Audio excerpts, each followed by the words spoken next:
हाँ तो स्टूडेंट्स, आज हम आपके सामने 10th क्लास साइंस के बारे में बात करने के लिए आए हैं, जिसमें आपके टोटल 13 चैप्टर्स दे रखे हैं।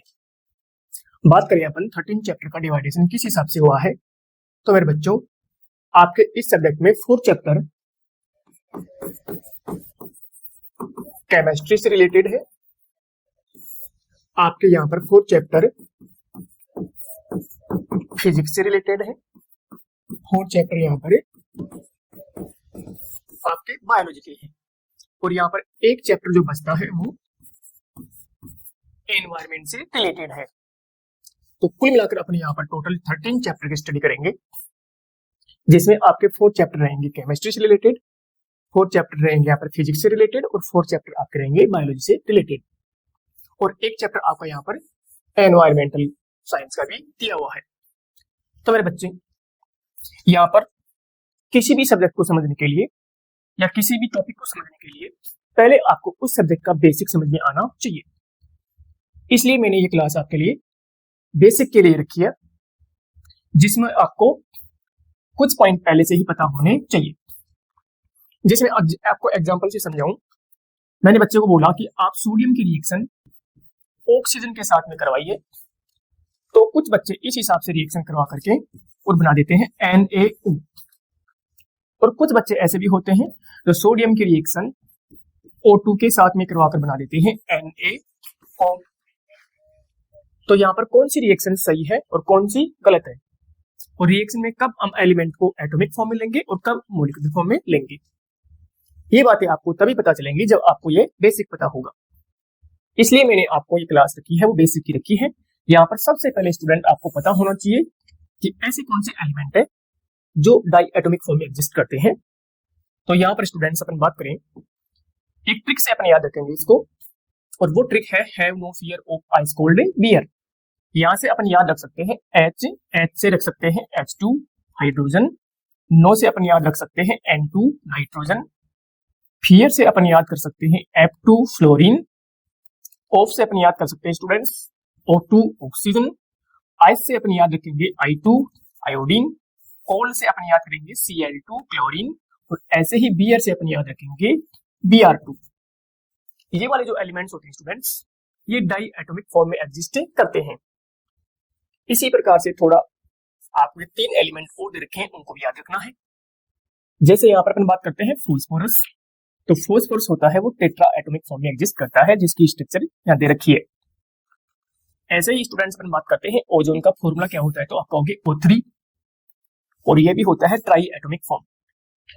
और इसी प्रकार से आपकी बुक में एक दे रखा है सल्फर 8 मॉलिक्यूल की स्ट्रक्चर के बारे में, और ये होता है ऑक्टा एटॉमिक। ऑक्टा एटॉमिक मतलब यहाँ पर जो सल्फर होता है उसमें टोटल 8 एटम्स होते हैं, और इसकी जो इलेक्ट्रॉन डॉट स्ट्रक्चर होती है वो रिंग की फॉर्म में बनती है स्टूडेंट्स। तो यहाँ पर इन सभी को अपन बोलते हैं पॉली एटॉमिक। पॉली एटॉमिक का मतलब यहाँ पर ये होता है more than 2 atoms are combined and form poly atomic molecule. तो यहाँ पर स्टूडेंट्स आपको ये पता होना चाहिए कि कौन से एटम्स होते हैं वो डाई एटॉमिक होते हैं, ये आपके लिए इंपॉर्टेंट पॉइंट है।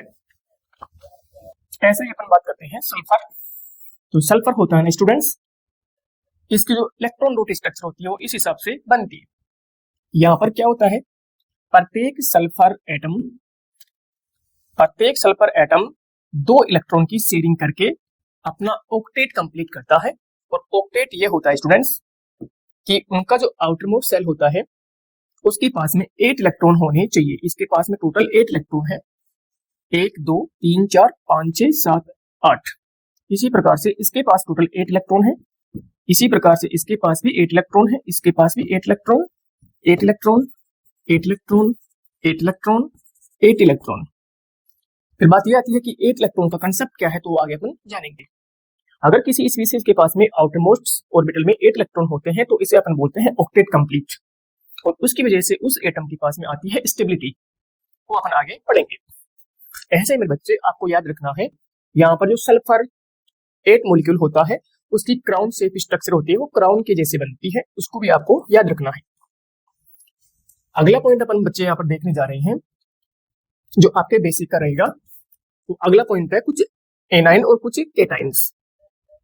ये एनाइन्स और केटाइन्स भी आपको अच्छे से याद होने चाहिए मेरे बच्चे, क्योंकि किसी भी रिएक्शन को करवाने के लिए आपके पास में उस एलिमेंट के ऊपर कितना चार्ज है ये पहले से पता होना चाहिए। नहीं तो आप किसी भी रिएक्शन में किसी कंपाउंड के फॉर्मूले के बारे में आप सही से नहीं लिख पाओगे कि वो आप गलत हो जाएगा। तो मेरे बच्चे यहाँ पर ये पॉजिटिव आयन होता है, इनको अपन बोलते हैं केटाइन। पॉजिटिव आयन होता है इसको बोला जाता है केटाइन।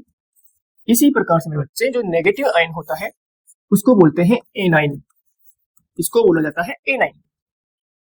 तो यहाँ पर आपके सामने कुछ केटाइन रखे गए हैं और कुछ एनाइन रखे गए हैं और कुछ यहाँ पर एसिड भी दे रखे हैं, ये आपको अच्छे से याद रखना है। तो स्टूडेंट्स यहाँ पर अपन बात करते हैं ऐसे कौन से केटाइन है जो आपकी केमिस्ट्री सब्जेक्ट में काफी इंपॉर्टेंस रखेंगे। एक तो है यहाँ पर सोडियम Na+1, सोडियम आयन, आगे क्या लगा देंगे इसके आयन। इसी प्रकार से पोटेशियम, हाइड्रोजन, लिथियम, कॉपर +1, ये वाले होते हैं स्टूडेंट, ये होते हैं 1 पॉजिटिव चार्ज रखने वाले आयंस और ये इंपॉर्टेंट है आपके लिए। इसी प्रकार से अपन बात करते हैं स्टूडेंट 2 पॉजिटिव चार्ज रखने वाले आयंस कौन से होते हैं, तो आपको वो याद रखने हैं Be+2, Mg+2, Ca calcium, Ca+2 calcium, Cu+2 copper, Zn+2 zinc, Fe+2 iron, ये भी आपको याद रखना होगा। और इसी प्रकार से 3 पॉजिटिव चार्ज रखने वाला कौन सा होता है, एल्यूमिनियम, ये भी आपको याद रखना है। और एक होता है आयरन। स्टूडेंट्स यहाँ पर एक पॉइंट और है जो आपको याद रखने लायक है। जैसे यहाँ पर अपन बात करें कॉपर, कॉपर जो एटम होता है इसके पास में +1 चार्ज भी होता है और +2 चार्ज भी, क्योंकि कॉपर होता है वो +1 में भी कुछ कंपाउंड बनाता है और +2 में भी कुछ कंपाउंड बनाता है, वो अपन आगे देख लेंगे। इसी प्रकार से आयरन होता है वो +3 में भी कंपाउंड बनाता है और +2 में भी कंपाउंड बनाता है। जो +2 चार्ज रखता है उसको बोलते हैं फेरस, पीछे लगाते हैं अस, और जो +3 चार्ज रखता है उसको बोलते हैं फेरिक, इसके लगाते हैं इक। मतलब लोअर चार्ज है इसके लिए एस आता है, हायर चार्ज के लिए रखा जाता है इक। इसी प्रकार से कॉपर के पास में भी यही बात होती है, जब ये लोअर चार्ज रखता है तो अस और हायर चार्ज रखता है तो इक। तो एक हो गया क्यूप्रस और एक हो गया क्यूप्रिक, ये भी आपको याद रखना है। यहाँ पर आप देख भी सकते हो स्टूडेंट्स, अगर इसके पास में +1 चार्ज है तो अपन ब्रैकेट में रख देते हैं उसको, और +2 चार्ज रखते हैं तो इसको भी ब्रैकेट में रख देते हैं, क्योंकि यहाँ पर कॉपर होता है इसकी +1 चार्ज भी है और +2 भी चार्ज है, इसलिए इसको अलग से रिप्रेजेंट करना पड़ेगा। तो स्टूडेंट्स ये आपको यहाँ पर कुछ केटाइन्स दे रखे हैं वो याद रखने होंगे। इसी प्रकार से अपन बात करते हैं कुछ एनाइन्स के बारे में। जैसे यहाँ पर अगर हाइड्रोजन के ऊपर 1 नेगेटिव चार्ज है तो इसका नाम होता है हाइड्राइड, फ्लोरीन के ऊपर 1 नेगेटिव चार्ज है तो फ्लोराइड, क्लोरीन के ऊपर है तो क्लोराइड, ब्रोमीन के ऊपर तो ब्रोमाइड, आयोडीन के ऊपर है तो आयोडाइड। इसी प्रकार से इनके नाम रखे जाते हैं। और यहाँ पर अगला इंपॉर्टेंट एनाइन है वो कौन सा है मेरे बच्चे, तो यहाँ पर आपका आंसर होगा सर ऑक्साइड, ये आपको याद रखना है। जब ये ऑक्सीजन एटॉमिक फॉर्म में होता है और इसके पास में 2 नेगेटिव चार्ज होता है तो इसका नाम होता है ऑक्साइड, और जब ये ऑक्सीजन मॉलिक्यूलर फॉर्म में होता है और 1 नेगेटिव चार्ज रखता है तो इसका नाम होता है सुपर ऑक्साइड। इसी प्रकार से जब ये ऑक्सीजन मॉलिक्यूलर फॉर्म में होता है और इसके पास में -2 नेगेटिव चार्ज होता है तो इसका नाम होता है ऑक्साइड। लेकिन आपको ऑक्साइड तो याद रखना ही होगा। इसी प्रकार से बच्चों अगर सल्फर के ऊपर -2 चार्ज है तो इसका नाम होता है सल्फाइड। अगला पॉइंट है स्टूडेंट्स अपने नाइट्रोजन का, जिसके ऊपर अगर 3 नेगेटिव चार्ज है तो इसका नाम होता है नाइट्राइट। और इसी प्रकार से सबसे इंपॉर्टेंट एनाइन आपके सामने रखा गया है वो कौन सा भी है, OH-1, जिसको बोलते हैं हाइड्रोक्साइड। क्योंकि अपन आगे चलकर बहुत सारी रिएक्शंस पढ़ेंगे तो वहां पर आपको इन केटाइन्स और एनाइन्स के बारे में पता होना चाहिए। स्टूडेंट्स अपन बात करते हैं यहाँ पर अगला पॉइंट है कुछ एसिड्स के बारे में। यहाँ पर आपके सामने कुछ एसिड्स रखे गए हैं। जब आप किसी एसिड को वाटर में ऐड करते हैं बच्चे तो वो अपने आयंस में सेपरेट हो जाते हैं। अपने आयन कौन से, एक तो केटाइन और एक एनाइन। कोई भी कंपाउंड होता है वो एक तो रखता है एनाइन, एक रखता है केटाइन। जितना पॉजिटिव चार्ज होता है उसमें उतना ही नेगेटिव चार्ज होता है बच्चों। तो यहाँ पर अपन बात करते हैं HNO3 जिसका नाम होता है नाइट्रिक एसिड। जब मेरे बच्चे नाइट्रिक एसिड को अपन वाटर में ऐड करते हैं तो ये देता है प्रोटोन आयन। इसका नाम हाइड्रोजन आयन भी है और प्रोटोन भी है, तो ये देता है प्रोटोन। यहाँ पर भी क्या है बच्चे, प्रोटोन प्रोटोन प्रोटोन प्रोटोन। तो आप देख रहे होंगे जब आप किसी भी एसिड को वाटर में ऐड करते हो मेरे बच्चे, तो यहाँ पर एक कॉमन आयन आता है और उस कॉमन आयन का नाम है प्रोटॉन आयन। जो ये एसिड की प्रॉपर्टी है, जब भी आप किसी एसिड को वाटर में ऐड करते हो तो वहां पर एक कॉमन आयन क्रिएट होता है, उसका नाम है प्रोटॉन। यही एसिड की पहचान है। अब यहाँ पर दूसरा कंसेप्ट स्टार्ट होता है कि जब नाइट्रिक एसिड को आप वाटर में ऐड करते हो तो एक होता है प्रोटॉन, तो दूसरा होता है इसके पास में नेगेटिव चार्ज वाला एनाइन। जितना पॉजिटिव चार्ज होता है उतना ही नेगेटिव चार्ज, और इसका नाम होता है नाइट्रेट। इसी प्रकार से अपन कार्बोनिक एसिड को अगर वाटर में ऐड करते हो और ये अपने दोनों ही प्रोटॉन दे देता है, तो पीछे बचता है वो 2 नेगेटिव चार्ज बचता है CO3-3 के ऊपर, CO3-2 वाला, मतलब CO3-2 यहाँ पर क्रिएट होता है और उसका नाम होता है कार्बोनेट। इसी प्रकार से स्टूडेंट्स, अगर आप कार्बोनिक एसिड को वाटर में ऐड कर रहे हो और ये केवल अपना एक प्रोटॉन देता है, तो इसके ऊपर आता है एक नेगेटिव चार्ज, 1 नेगेटिव चार्ज, और इसका नाम होता है हाइड्रोजन कार्बोनेट। ये भी आपको याद रखना है। अगला पॉइंट अपने पास में है स्टूडेंट्स, सल्फ्यूरिक एसिड। जब आप सल्फ्यूरिक एसिड को वाटर में ऐड करते हो मेरे बच्चे, तो यहाँ पर ये भी देता है 2 प्रोटॉन, और 2 प्रोटॉन देने के बाद में जो पीछे बचता है एनाइन, उसके ऊपर आता है 2 नेगेटिव चार्ज, और उसका नाम होता है सल्फेट। इसी प्रकार से स्टूडेंट्स अपन बात करते हैं H2SO3, जिसका नाम है सल्फ्यूरस एसिड। और सल्फ्यूरस एसिड को जब आप वाटर में ऐड करते हो तो ये देता है 2 प्रोटॉन आयन, और ये 2 प्रोटॉन आयन देता है, तो जो पीछे आयन बचता है उसके पास में आता है -2 नेगेटिव चार्ज, और इसका नाम होता है सल्फाइड। इसी प्रकार से बात करते हैं फॉस्फोरिक एसिड। जब फॉस्फोरिक एसिड को अपन वाटर में ऐड करते हैं बच्चे, तो यहाँ पर मिलते हैं 3 प्रोटॉन आयन, और जो पीछे एनाइन बचता है उसके ऊपर चार्ज आता है 3 नेगेटिव चार्ज, और इसका नाम होता है फॉस्फेट आयन। ऐसे ही अपन बात कर सकते हैं नाइट्रस एसिड। नाइट्रस एसिड देता है 1 प्रोटॉन, तो पीछे जो एनाइन बचता है उसके ऊपर आता है 1 नेगेटिव चार्ज, नाइट्राइट। यहाँ पर अगला एसिड है इंपोर्टेंट, हाइड्रोक्लोरिक एसिड। जब आप हाइड्रोक्लोरिक एसिड को वाटर में ऐड करते हो बच्चे, तो यहाँ पर आता है 1 प्रोटॉन और एक आता है इसमें एनाइन, जिसका नाम होता है क्लोराइड Cl-1। इसी प्रकार से नीचे 2 एसिड और रखे गए हैं। एक एसिड है एसिटिक एसिड। जब आप एसिटिक एसिड को वाटर में ऐड करते हो बच्चे, तो यहाँ से आता है 1 प्रोटॉन, और जब यहाँ से 1 प्रोटॉन आता है तो जो पीछे बचता है एनाइन, उसके पास में आता है 1 नेगेटिव चार्ज, और इसका नाम होता है एसिटेटाइन। और इसी प्रकार से फॉर्मिक एसिड को जब आप वाटर में ऐड करते हो मेरे बच्चे, तो यहाँ पर फिर से ये देता है 1 प्रोटॉन, और जो पीछे बचता है एनाइन, तो उसका नाम होता है फॉर्मेट आइन HCO3-1। ये पॉइंट्स आपको बच्चे याद रखने होंगे, तभी जाकर आप रिएक्शन वाले चैप्टर को अच्छे से क्लियर कर पाओगे। स्टूडेंट्स, अगला पॉइंट याद करने लायक है, वो कौन सा है? आपके सामने रखा गया है एलिमेंट्स। एलिमेंट्स क्या होते हैं वो बच्चे को पता होना चाहिए। तो स्टूडेंट्स, यहाँ पर अपन बात करते हैं एलिमेंट्स होता क्या है। एक तो होता है एलिमेंट, एक होता है एटम। तो एलिमेंट और एटम में डिफरेंस क्या है? तो अपन कहेंगे pure substance made up of only 1 type of atom. एक ही प्रकार के एटम से मिलकर बना हुआ होता है, उस सब्सटेंस को अपन क्या बोलते हैं? एलिमेंट। या ऐसे भी अपन बोल सकते हैं स्टूडेंट्स, ग्रुप ऑफ एटम्स। मतलब सिंगल टाइप के एटम्स जब आपस में मिलकर ग्रुप बना लेते हैं, तो उसी को अपन बोलते हैं एलिमेंट। और उस एलिमेंट के एक पार्टिकल का नाम रखा गया है एटम। फिर बात आती है कि सर क्या हम एटम को और आगे डिवाइड कर सकते हैं? तो अपन बोलेंगे एटम को और आगे डिवाइड नहीं किया जा सकता स्टूडेंट्स, क्योंकि ये किसी भी मटेरियल का सबसे स्मॉलेस्ट पार्टिकल होता है, वो होता है एटम। और किसी भी एटम में हमेशा 3 फंडामेंटल पार्टिकल और होते हैं। उनका नाम है इलेक्ट्रॉन, जो नेगेटिव चार्ज रखता है, उनका नाम होता है प्रोटॉन, जो पॉजिटिव चार्ज रखता है, और एक होता है न्यूट्रॉन, जिसके ऊपर कोई चार्ज नहीं होता स्टूडेंट्स। ये तीनों फंडामेंटल पार्टिकल एक एटम में प्रेजेंट होते हैं। और इसी प्रकार से अपन बात करते हैं स्टूडेंट्स कि एक एटम होता है, उसकी स्ट्रक्चर क्या होती है? तो अपन कहेंगे सर, जैसे अपन बात करें कि सोडियम एटम, सोडियम के एक एटम के स्ट्रक्चर के बारे में बताइए। तो स्टूडेंट यहाँ पर अपन बात करें, सोडियम होता है, उसका एटॉमिक नंबर होता है 11, और इसके पास में जितना एटॉमिक नंबर होता है उतने ही इसमें होते हैं प्रोटॉन। तो इसके पास में टोटल प्रोटॉन कितने होंगे? 11, और जितने इसके पास में प्रोटॉन होते हैं उतने ही इसके पास में होते हैं इलेक्ट्रॉन, 11। और मेरे बच्चों, इस सोडियम का जो एटॉमिक मास होता है वो होता है 23। तो यहाँ पर निकाले number of neutrons. Number of neutrons कैसे निकालेंगे मेरे बच्चे? तो atomic mass minus atomic number. तो atomic mass minus atomic number, तो यहाँ पर आएंगे आपके पास में 12 प्रोटॉन। और मैं आपसे बोलूं कि अब आप इस सोडियम एटम के स्ट्रक्चर को बनाइए, तो इसका जो सेंटर होता है वो होता है न्यूक्लियस, और न्यूक्लियस में होते हैं प्रोटॉन और इलेक्ट्रॉन। मतलब जो किसी भी एटम का जो न्यूक्लियस होता है मेरे बच्चे, वो बना होता है प्रोटॉन और न्यूट्रॉन से। इसकी वजह से न्यूक्लियस के पास में हमेशा कौन सा चार्ज होता है? Positive charge.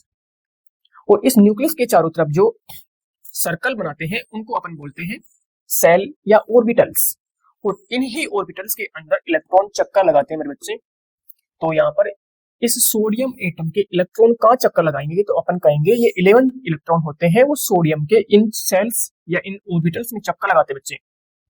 1 2 3 4 5 6 7 8 9 10 और एक यहाँ पर होगा 11। मतलब सबसे अंदर वाली ऑर्बिटल जिसका नाम होता है के सेल, उसके बाहर वाले का नाम होता है एल, उससे बाहर वाले का नाम रखते हैं एम। तो इसके के सेल में कितने इलेक्ट्रॉन है? 2 इलेक्ट्रॉन। इसके एल सेल में इलेक्ट्रॉन है 8 इलेक्ट्रॉन, और इसके सबसे बाहर वाले में है 1 इलेक्ट्रॉन। और सबसे बाहर वाले सेल का नाम रखा जाता है स्टूडेंट्स वैलेंसी सेल। तो यहाँ पर यही बात रखी गई है कि यहाँ पर आज तक टोटल कितने एलिमेंट की डिस्कवरी हो चुकी है वो भी आपको पता रखना है, 118। स्टूडेंट्स यहाँ पर एग्जांपल से भी समझा रखा है कि जैसे मैंने आपको बताया गोल्ड, तो गोल्ड में ओनली 1 टाइप ऑफ एटम्स है बस, वो इसी को अपन बोलते हैं एलिमेंट। जैसे ही मैंने बच्चे के सामने रखा वाटर, तो वाटर में 2 टाइप ऑफ एटम्स आपस में कंबाइन होकर बना रहे हैं water, hydrogen atom, oxygen atom. तो अब इसका नाम हो जाएगा students compound. 2 different type of atoms are combined and form compound. तो यहाँ पर अपन कह सकते हैं कि 2 डिफरेंट टाइप ऑफ एटम जब आपस में कंबाइन होते हैं तो वहां बनता है कंपाउंड। अगर यहाँ पर मैं लिखता ऑक्सीजन प्लस ऑक्सीजन, तो यहाँ पर बनता O2 मॉलिक्यूल। तो यहाँ पर आपको पता होना चाहिए कि एटम क्या होता है, मॉलिक्यूल क्या होता है और कंपाउंड क्या होता है। ये चीजें बिल्कुल आपको क्लियरली समझ में आनी चाहिए। स्टूडेंट्स अगला पॉइंट अपन बात करते हैं कि यहाँ पर जो टोटल 118 एलिमेंट्स हैं उनका अरेंजमेंट किस हिसाब से किया गया है? In periodic table. तो पीरियोडिक टेबल में एटम्स का जो अरेंजमेंट हुआ है वो इंक्रीजिंग एटॉमिक नंबर के अकॉर्डिंग हुआ है। इंक्रीजिंग एटॉमिक नंबर, ये भी आपको पता रखना है। अगला पॉइंट आपको याद रखने वाला है वो एटॉमिक नंबर, और एटॉमिक नंबर हमेशा कहाँ लिखा जाता है? सिंबल के नीचे। और एटॉमिक मास हमेशा रखा जाता है किसी भी एलिमेंट के ऊपर, और इसी एटॉमिक मास का दूसरा नाम होता है एटॉमिक वेट। एटॉमिक मास और एटॉमिक वेट एक ही बात है। स्टूडेंट्स अगला पॉइंट आपके सामने है, टोटल आपके सामने 30 एलिमेंट्स रखे गए हैं, वो भी आपको अच्छे से याद रखने हैं। फर्स्ट एलिमेंट का नाम है हाइड्रोजन, सेकंड एलिमेंट का नाम है हीलियम, थर्ड है लिथियम, फोर्थ है बेरिलियम, फिफ्थ है बोरॉन, सिक्स है carbon, nitrogen, oxygen, fluorine, neon, sodium, magnesium, aluminium, silicon, phosphorus, sulphur, chlorine, argon, potassium, calcium, scandium, titanium, vanadium, chromium, manganese, ferrous, cobalt, nickel, copper और zinc. आपको 30 elements का atomic number पता होना चाहिए। Atomic number क्यों पता होना चाहिए मेरे बच्चे? किसी भी एलिमेंट का अगर आप इलेक्ट्रॉनिक कॉन्फिगरेशन लिखना चाहते हो तो आपको पहले से उस एटम का एटॉमिक नंबर पता होना चाहिए, तभी आप उसका क्या लिख सकते हो? इलेक्ट्रॉनिक कॉन्फिगरेशन लिख सकते हो। इसलिए मैंने बोला है कि आपको 30 एलिमेंट तक एटॉमिक नंबर आपको पहले से पता होना चाहिए। अगला पॉइंट अपन देखते हैं मेरे बच्चे, जो बेसिक में आता है वो है आपके सामने रिएक्टिविटी सीरीज। रिएक्टिविटी सीरीज होती है मेरे बच्चे आपके केमिस्ट्री के चैप्टर में डिस्प्लेसमेंट रिएक्शन को समझने के लिए काफी इंपॉर्टेंस रखती है। जैसे मैंने बोला कि सोडियम एलिमेंट की रिएक्शन आप H2SO4 के साथ में करवाइए, तो बच्चे ने बोला कि सर बिल्कुल रिएक्शन हो जाएगी, क्योंकि सोडियम तो आती है ऊपर और हाइड्रोजन आती है नीचे, और ऊपर वाली मेटल्स हमेशा क्या होती है? मोर रिएक्टिव, और नीचे वाली होती है लेस रिएक्टिव। जब इन मेटल्स का एक अरेंजमेंट किया गया है तो वो इस हिसाब से किया गया है कि टॉप वाली मेटल होती है वो मोर रिएक्टिव होती है, और बॉटम वाली जो मेटल होती है वो लेस रिएक्टिव होती है स्टूडेंट्स। तो जैसे जैसे अपन रिएक्टिविटी सीरीज में टॉप टू बॉटम चलते हैं तो मेटल्स की रिएक्टिविटी डिक्रीज होती है स्टूडेंट्स। तो यहाँ पर आप देख सकते हो कि यहाँ पर क्या है? Sodium more reactive, hydrogen less reactive. तो यहाँ पर ये सोडियम मेटल हाइड्रोजन को डिस्प्लेस करती है, और यहाँ पर बनता है Na2SO4 प्लस हाइड्रोजन गैस। इसका नाम होता है सोडियम सल्फेट। लेकिन जैसे मैं अगला एग्जांपल लेता हूं कॉपर प्लस H2SO4, तो बच्चे का आंसर आता है नो रिएक्शन। सर ये वाली रिएक्शन होने वाली ही नहीं है, क्योंकि यहाँ पर कॉपर है वो है लेस रिएक्टिव और हाइड्रोजन है मोर रिएक्टिव। इस वजह से यहाँ ये वाली रिएक्शन पॉसिबल ही नहीं है। बच्चे रिएक्टिविटी सीरीज में आप देख सकते हो जो मेटल बिल्कुल बॉटम पे रखी गई है उन मेटल का नाम है नोबल मेटल। इसका मतलब है ये वाली मेटल्स होते हैं किसी के साथ में रिएक्शन करते नहीं है, इसलिए इनका नाम है नोबल मेटल्स। अगला पॉइंट मैंने आपको पहले बता दिया है कि जैसे जिंक है तो जिंक का एटॉमिक नंबर है 30, तो इसका इलेक्ट्रॉनिक कॉन्फ़िगरेशन अपन लिख सकते हैं KLMN 1s2 2s2 2p6 3s2 3p6 3d10 4s2। सबसे अंदर वाला जो सेल होता है इसको बोलते हैं K सेल जिसमें होते हैं 2 इलेक्ट्रॉन। उसके बाहर वाला सेल होता है उसको बोलते हैं L सेल, उसमें होते हैं 8 इलेक्ट्रॉन। उससे बाहर जो सेल होता है उसको बोलते हैं M सेल जिसमें होते हैं 18 इलेक्ट्रॉन।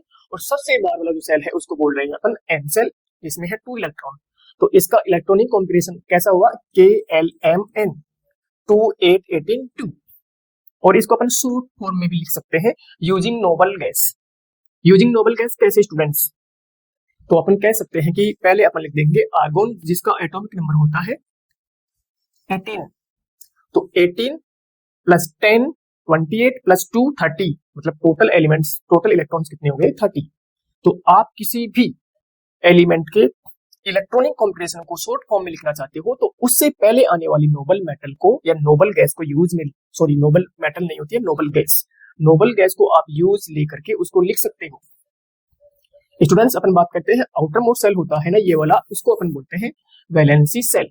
और इसमें जो भी इलेक्ट्रॉन होते हैं बच्चे उसको बोलते हैं वैलेंसी इलेक्ट्रॉन। और इलेक्ट्रॉन कहाँ फिल होते हैं वो भी मैंने आपको बता दिया है, न्यूक्लियस के बाहर प्रेजेंट होते हैं इन ऑर्बिटल्स और इन सेल्स। इसी प्रकार से बच्चों प्रोटॉन और न्यूट्रॉन कहाँ प्रेजेंट होते हैं इनसाइड द न्यूक्लियस। प्रोटॉन पर होता है पॉजिटिव चार्ज और न्यूट्रॉन होता है न्यूट्रल, ये भी आपको पता रखना है। नंबर ऑफ न्यूट्रॉन्स अपन कैसे निकालते हैं, atomic mass minus atomic number. जैसे यहाँ पर जिंक का निकाल रखा है 65 माइनस 30, तो इसमें नंबर ऑफ न्यूट्रॉन है 35। तो ये आपके सामने बेसिक पॉइंट्स है और ये बेसिक पॉइंट है, इनको आपको याद रखना है। तो आप आराम से जो भी केमिस्ट्री के चैप्टर्स यहाँ दे रखे हैं वो आराम से क्लियर कर सकते हो। जय हिंद जय भारत।